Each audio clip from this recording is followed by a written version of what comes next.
Halo guys, bertemu lagi di Aska Kece. Hari ini saya akan menjelaskan tentang Thalhah bin Ubaidillah, tak pernah ingkar janji. Yuk langsung saja. Thalhah memeluk Islam lewat perantara Abu Bakar As-Siddiq.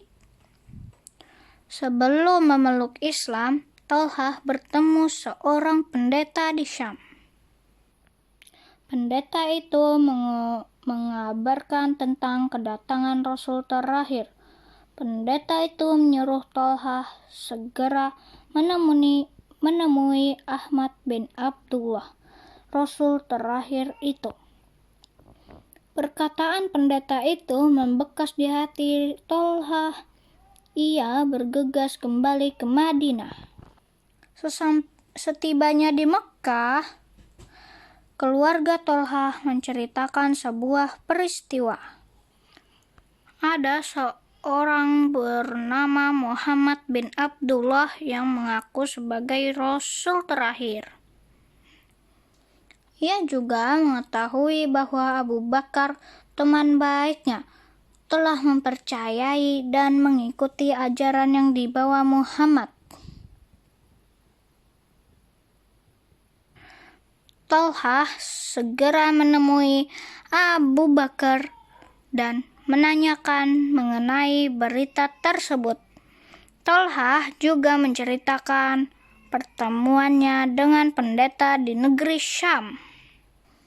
Abu Bakar lalu mengajak Thalhah menemui Rasulullah. Di hadapan Rasulullah, Thalhah mengucapkan syahadat. Thalhah merupakan salah satu seorang dari 8 orang yang pertama masuk Islam. Bagi keluarganya, masuk Islamnya Thalhah bagaikan petir di siang bolong, sangat mengejutkan.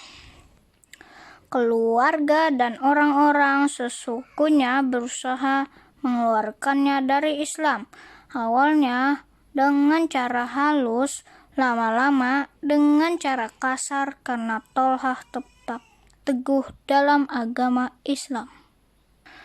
Pemuda santun itu terus-menerus mendapat hal tidak menyenangkan dari keluarga dan kaumnya yang kafir.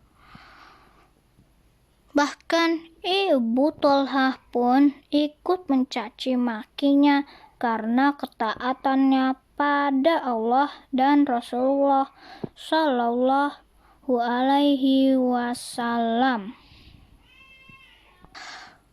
Pernah suatu hari, seorang Quraisy, Naufal bin Khuwailid, menyeret Abu Bakar radhiyallahu anhu dan Thalhah radhiyallahu anhu hingga mereka terluka. Peristiwa ini menyebabkan dua sahabat mulia itu mendapat gelar Al-Qarinain, sepasang sahabat yang mulia. Cobaan dan ujian hidup Thalhah tidak berhenti sampai di situ. Gangguan dari orang-orang di sekitarnya tidak membuat semangatnya surut untuk memeluk agama Islam. Ketika perang Uhud, ia mendapat gelar Asyhadul Hayy, syahid yang hidup, karena banyaknya luka yang dideritanya, namun Allah masih mengizinkannya untuk hidup. Thalhah juga dikenal sebagai orang yang dermawan. Beliau sering mencukupi kebutuhan orang lain. Thalhah wafat di usia 60 tahun. Beliau meninggal pada perang Jamal. Thalhah radhiyallahu anhu gugur sebagai seorang syahid.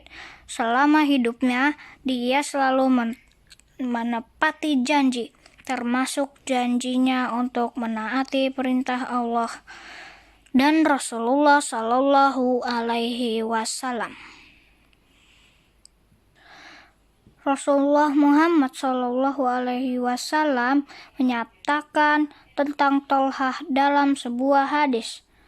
Abu Bakar di surga, Umar di surga, Utsman di surga, Ali di surga, Tolhah di surga, Az-Zubair di surga, Sa'ad di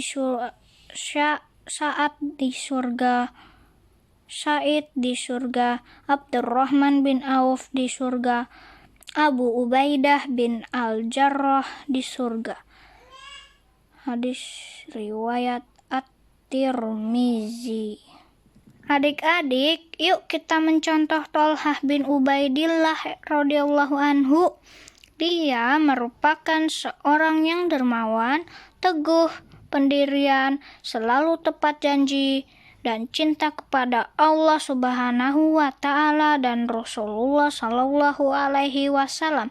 Karena itu, Allah sangat sayang pada Tolhah. Adik-adik juga ingin sayang Allah dan Rasul, kan?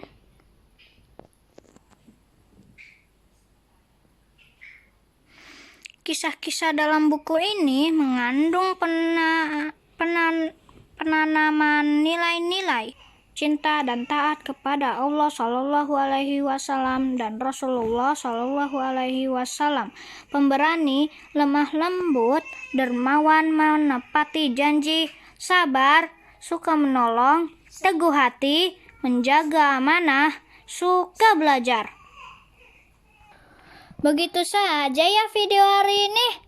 Jangan lupa subscribe, like, and comment. Jangan lupa juga untuk share ke teman-teman kita agar teman-teman kita tahu informasi yang aku berikan. Thank you for watching. Bye-bye.